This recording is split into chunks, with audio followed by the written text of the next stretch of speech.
Halo guys, kita belajar tentang penyusunan jadwal proyek ya. Mari kita simak dari narasumber yang kompeten berikut ini. Salam Jasa Konstruksi. Dan simak terus, ikuti terus channel saya Pak Dr. Samsul, gudangnya informasi. Tapi ternyata tagihannya ribet, tagihan.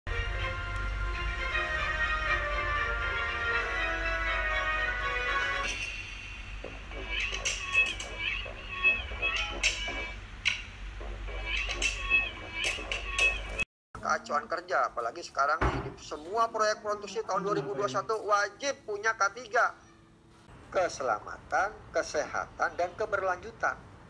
Pintar sekali nih, bagus sekali nih Kementerian PUPR. Ada yang namanya keberlanjutan. Nah, mengetahui durasi setiap kegiatan pelaksanaan proyek. Durasinya berapa lama ya, berapa lama kita bisa tahu. Kemudian menentukan SDM, material, alat, dana, metode, ya, sebagai alat monitoring, pengendalian, dan evaluasi proyek. Sampai di mana nih proyeknya? Dimonitor. Apakah sudah terlambat? Apakah sama? Apakah lebih cepat? Bagaimana kondisi uang? Dimonitor. Ya, udah saya mana? Progres saya mana? Ini buat kita untuk membuat desain yang bagus dan rapi sesuai dengan KAK-nya, ya. Oke. Cara teknis, hal yang perlu diperhatikan dalam menyusun jadwal pelaksanaan proyek. Harus dapat dipertanggungjawabkan. Ya, disusun berdasarkan hal yang akurat. Ada SDM, waktu, ya, sumber daya, ya, dan biaya. Sumber daya apa nih? Macam-macam tadi, bahan, material, ya, kemudian laporan, ya, sebagainya. Sesuai dengan sumber yang tersedia, sumber daya yang didapatkan. Nah, makanya perlu yang namanya kita sesuaikan dengan lingkungan sekitar, ya.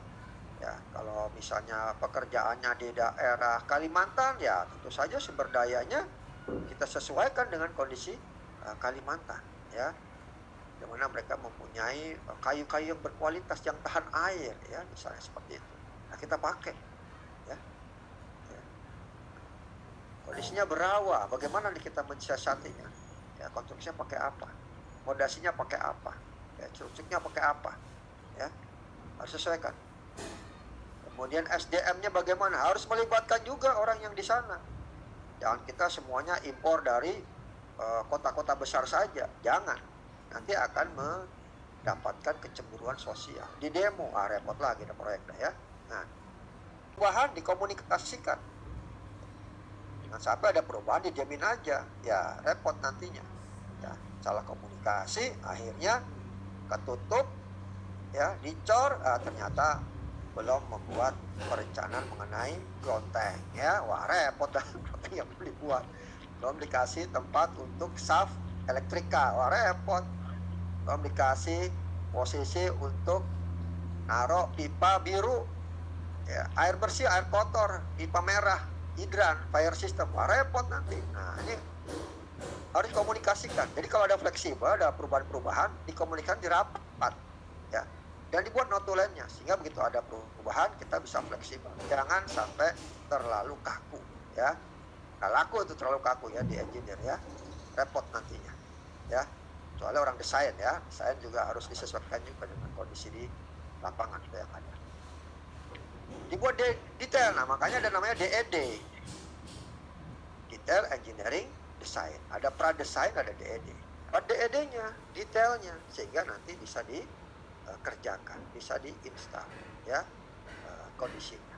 Bisa dikerjakan oleh semua kontraktor yang sudah berpengalaman di bidang proyek konstruksi maupun proyek mekanikal elektrikal. Nah, makanya perlu detail. Ada DED-nya, ada sectionnya, ada denahnya. Itu semuanya kita harus buat. Ya, ada RAB-nya, ada KAK-nya. Itu kita harus buat. Tampak samping, tampak depan, tampak belakang. Nah, itu kita harus buat. Ya, seperti itu. Kalau perlu 3D-nya kita buat. Kita sebutin alam-alamnya tuh apa aja. Ya, kondisi alamnya. Oh, hujan Pak. Oh, hujan Pak. Jadi kita pengecoran ditahan dulu. Oh ya, berarti ini kondisi alam tidak memungkinkan. Nah, gitu ya. Nah, hujan Pak, cor cuma sedikit hujannya bisa kita kondisikan. Nah, kita tahu kondisi alam, ya. Jadi ada tren-trennya tuh kondisi alam. Misal biasanya proyek agak melambat dikit, begitu habis Februari Maret baru dipercepat lagi. Metode pelaksanaan, ya, perhatikan spek tekniknya, gambar DED-nya. Kalau udah nggak ngerti, tanya konsultan. Kalau udah nggak ngerti, tanya petugas K3. Kalau nggak ngerti, tanya pengawas, ya, MK, manajemen konstruksi. Nah, ini metode pelaksanaannya, ya. Apakah ada kerjaan tambah, kerjaan kurang, ya, dan sebagainya. Sumber daya, kita pakai apa aja, ya. Keahlian tenaga kerja apa saja, ya. Ini harus tahu. Nah, rencana pelaksanaan di musim hujan atau kemarau akan berbeda hasilnya, tentu saja, ya. Kalau di musim hujan seringkali kita terhambat, ya, karena beberapa kondisi tidak memungkinkan dibuatnya pekerjaan konstruksi, misalnya jalan, ya, misalnya jembatan, ya, misalnya pengecoran, nah, atau dipaksain dengan menambahkan beberapa alat kimia, ya, bahan kimia, bisa saja untuk mempercepat pengeringan misalnya, ya, tapi tentu saja biayanya lebih mahal, ya, lebih tinggi. Nah, ini harus kita perhitungkan. Jenis pekerjaan, akses jalan masuk apa sudah ada, atau ada preman, ya, di sana gitu kan, atau ada security-nya atau apa. Nah, ini juga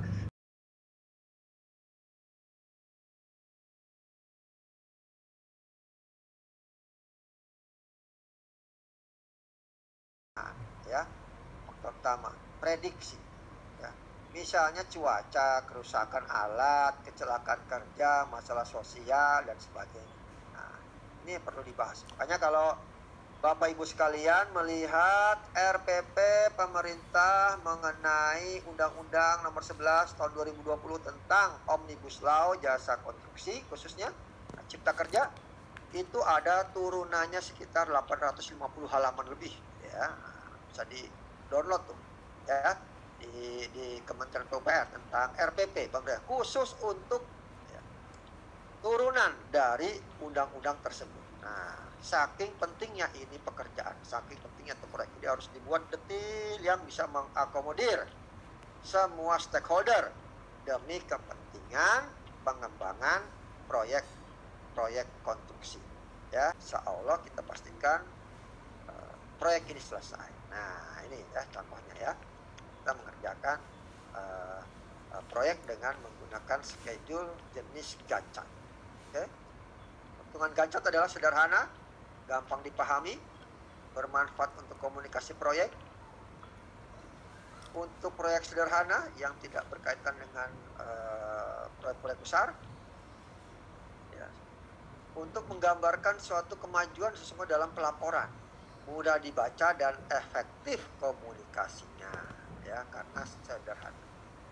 Tapi kelemahannya, ya, tidak menunjukkan secara spesifik hubungan ketergantungan, ya, lainnya, ya.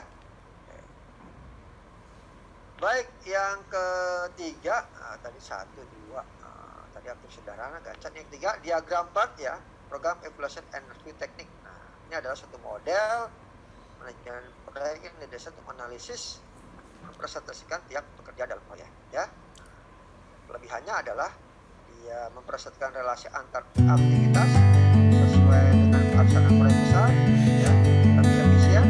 Nah, langkah-langkahnya dalam PRT adalah yang pertama, buat kegiatannya, tentukan urutannya, ada A, B, C, D, ya, ada berapa lama, ya, langkah keberapa, ya. Menyusun model diagram jaringan, ya, memperkirakan waktu yang diperlukan untuk masing-masing kegiatan, ya, menentukan jalur kritis dan memantau serta mengevaluasi. E, ya, F, G, H, ya, dan sebagainya. Oke. Nah, kegiatan ada, waktu ada, ya, urutan berarti A, B, C, D, E, F. Nah, kondisi seperti ini.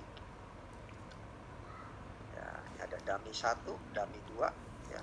Kemudian kemudian waktunya berapa lama, ada 8 hari, 10 hari, misalnya kalau waktunya satunya hari ya, hari 22, 15 ya, 15 hari dan sebagainya. Kemudian yang bagian atas ES ya, kita isi ya. Oke.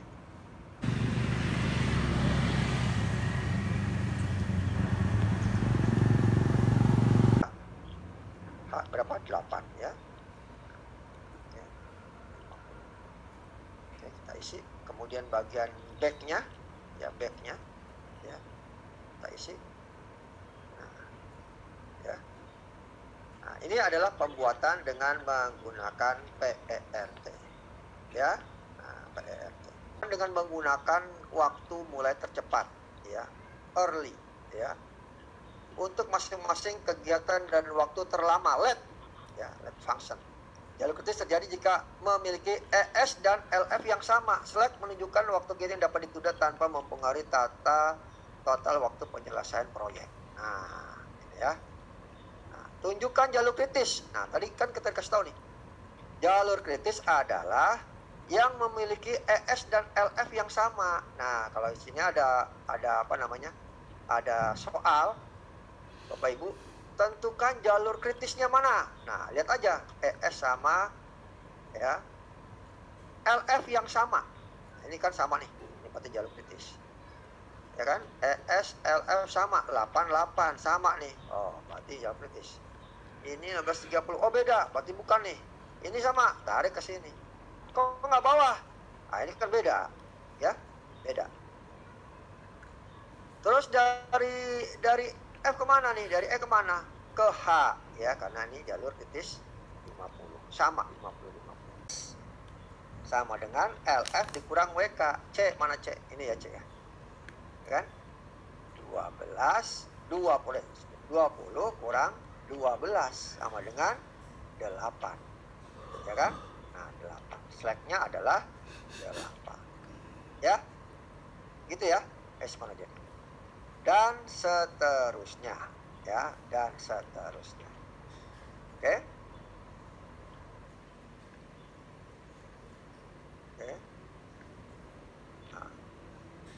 Manfaat diagram PET memuat informasi jangka panjang penyelesaian proyek, kemungkinan proyek selesai sebentar menentukan, tahapan kegiatan kritis, tahapan yang memiliki tenggat waktu relatif longgar, dan juga tanggal kegiatan dimulai dan tanggal kegiatan berakhir. Nah, ini waktunya. Misalnya ini disebut dalam waktu minggu, 10 minggu. Ya, atau 10 hari, anggap aja hari misalnya. Kegiatan C 12 hari. Ya. Nah, itu ya, cara mengisinya seperti itu. Jadi kalau udah yang rumit seperti ini, kita mengerjakannya adalah yang dari atas, ya. 10 dulu, 0 10, ya kan? A berapa A? 10. Ya udah 10. Ditulis 10. Ya kan? 10. Kemudian B berapa? 8. Ya. Ditulis 8 di bawahnya. Catat di atasnya nih. 8 juga yang warna biru. Ya. 8 juga warna biru. Ini kita kerjakan yang atas dulu, Bapak Ibu sekalian ya. Yang bawah belakangan. Jadi yang dikerjakan adalah yang warna biru dulu nih. Misalnya D berapa D? 22 hari. Ya, D 22 hari. Maka D di bawah kita tulis 22 di sini. Ya. 22. Ya. Oke. 22 ditambah 10 32. Loh, ini kok ke 35 dari mana? Kalau di atas ambil yang terbesar. Ternyata untuk aktivitas B ini 8 ya, 108. Kita kerjakan yang atas dulu Bapak Ibu sekalian ya. Kemudian yang E berapa? Yang E 27, tulis 27. Tambahkan 27 tambah 8 sama dengan 35 ya. Makanya ini adalah ES-nya 35 ya. Bukan pakai yang 32 karena ini lebih sedikit, dipakai yang lama 35 gitu ya. Lanjut. Aktivitas H 8 nih, 8 ya. 8. Oke. 35 tambah 8 berapa? 43. Loh, kok ini 50? Sebentar dulu, kita lihat dulu yang lain. Ini aktivitas F ini berapa? 7. 7 tambah 8 15. Taruh di atas, jebret 15. Ya, 15 tambah 20 35. Tulis dulu pakai pensil yang 35. Cari yang gede karena ada satu lagi nih. Lanjut, C berapa? 12, ya kan? 12 hari. Taruh di sini 12 hari. Masuk yang biru 12 hari. Tambah 15. Kenapa 15, Pak? Oh, kan G 15 nih, ya kan? Jadi 27. Kok nggak 27? Oh, ternyata di sini ada yang 35. Makanya masuk 35, ya, dari sini. Karena ini ada dummy-nya, bisa masuk ke sini. Ya, kurva S.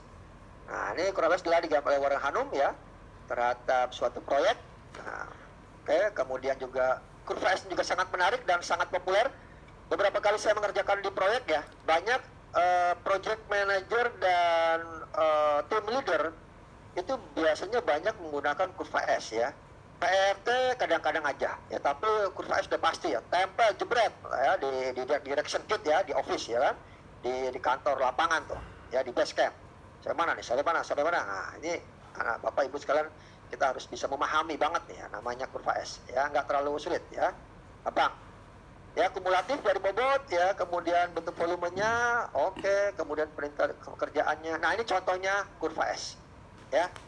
Nah, di sini ada pekerjaan ya, kemudian dibagi pekerjaan dengan nilai harganya ya, dapat berapa persentase. Kalau satu bagi satu, kalau ini ada dua, misalnya di sini 10 juta pekerjaannya, bagi 2 5 juta. Di sini agak santai sedikit ya. Nah, ini juga contoh kurva S ya. Ini paling banyak menyerap tenaga kerja ya.